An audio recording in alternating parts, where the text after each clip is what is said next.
চারিদিকে শুধু ঝিলিমিলি ঝিলিমিলি ঝিলিমিলি ছাড়া আর কোনো কথা নেই, যেখানে দেয় সেখানে ঝিলিমিলি। হ্যাঁ, এই ঝিলিমিলি বেলুনের কথা বলছি।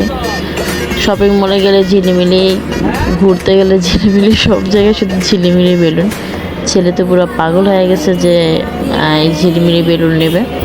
তো ওর বাবা বেছে বেছে স্পাইডারম্যান ওকে যেতে পছন্দ করে, সো এই কারণে ওর জন্য স্পাইডারম্যান বেলুনটা নিয়েছে। তো এই ঝিলিমিলি বেলুন 100 টাকা নিচে তো দিবেই না, তো বলাবলি করে 80 টাকা দিয়ে একটা বেলুন নিল ছেলের জন্য। আর যেখানে দিয়ে সেখানে কাপল বলেন, বাচ্চা বলেন, বড় বলেন, ছোট বলেন, সবার হাতে দেখলাম যে রিক্সা করে যাচ্ছে আর একটা ঝিলিমিলি বেলুন নিয়ে যাচ্ছে। ঝিলিমিলি বেলুনটা দেখলে আসলে অনেক সুন্দর সুন্দর লাগছিল। আর এর আগেও দেখেছিলাম লাইটিং বেলুন। তো আমার বাচ্চা তো খুবই খুশি ঝিলিমিলি বেলুন নিয়ে, এবং হাত দিয়ে রিক্সায় হাঁটছে, আবার এটা হাত থেকে ছাড়ছেই না। যত দূরে যাচ্ছে বলছে এটা আমার হাতে দিবেই না। আমি বললাম যে আমার হাতে দাও, ওটা আমার হাতে দিবেই না, নিজে হাতে ভেবে রেখে দিছে তার বাবার সাথে। কার কার বাসায় এরকম ঝিলিমিলি বেলুনের জন্য পাগল করে ফেলে।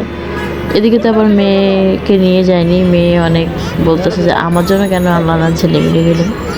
তো মেয়েকে সান্ত্বনা দিয়ে বললাম যে তোর জন্য আনবো আর একটা ঝিলিমিলি বেলুন।